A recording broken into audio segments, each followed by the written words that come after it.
The master plan. There was a moment of silence. It was the doctor who spoke first. As usual, thought Martha, he seemed to have taken center stage without even trying. Bit of a shock for a German Chrysler, said the doctor. Not to mention the president of France and the Russian Tsar. Indeed, agreed the king. He turned to Challoner.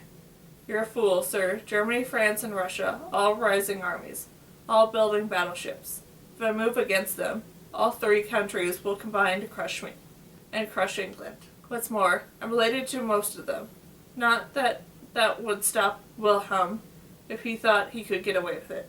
So perhaps, your majesty, said Challoner. But suppose you crushed them first. How would I do that? You wouldn't need to, your majesty. I will do it for you. The king snorted.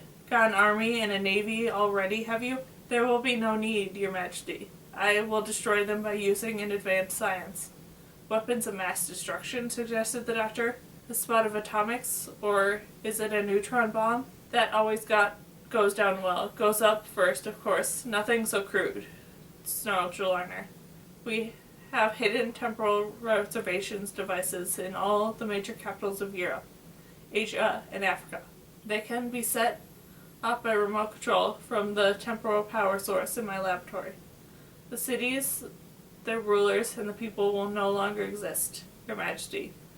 Will be left with an easy conquest. Easy but pointless by the sound of it. What the devil's the fellow talking about? Asked the king.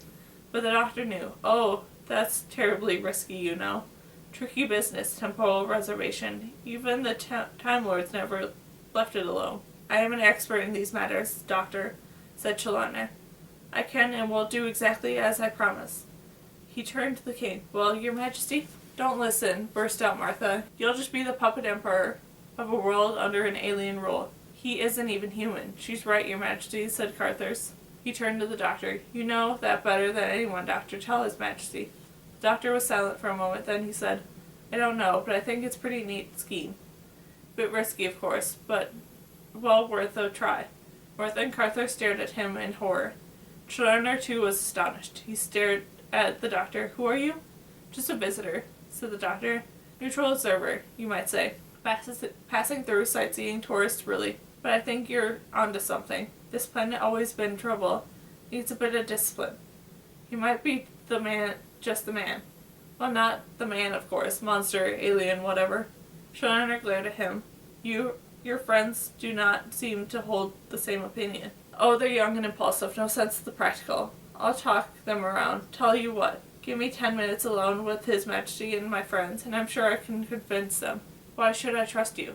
What have you to lose? If I fail, you can always go with Master Plan B. You have got a Plan B, haven't you? You must have a backup, or to fall back.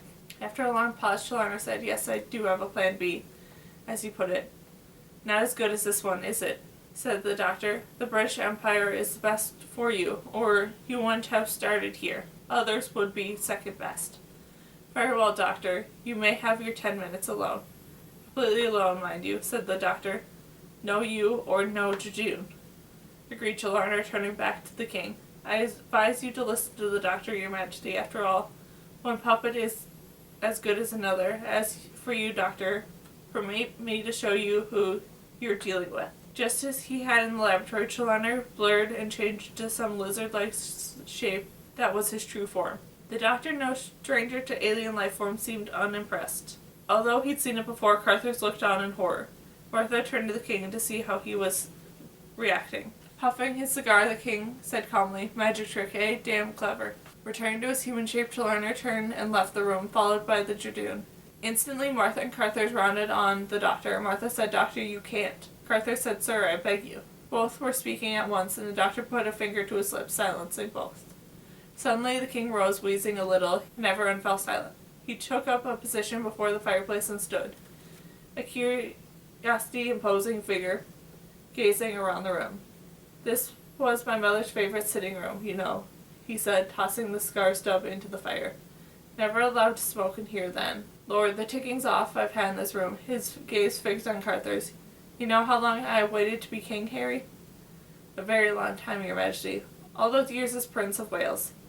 She never really liked me, though. Thought I caused my father's death.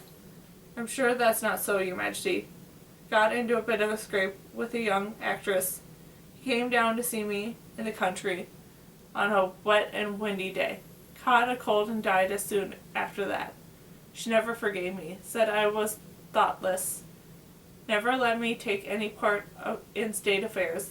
Thanks to her long and splendid reign, I was 59 when I came to the throne. He drew a deep breath. So when I became king, I made up my mind to be a king. Heaven knows I've tried. Ain't it so, Harry? Nobody could try harder, Your Majesty. The king turned back to the doctor.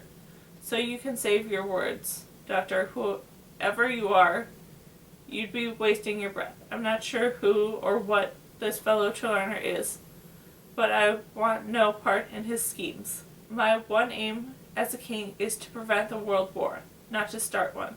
I'm very glad to hear you say so, Your Majesty, said the doctor. But you said, Cartharis began. I agreed with you both, said the doctor quickly.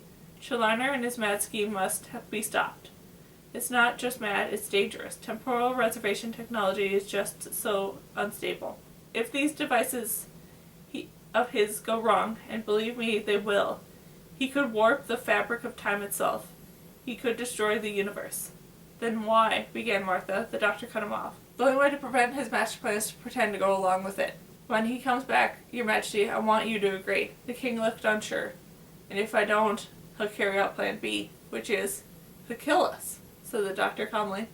All of us, Your Majesty included.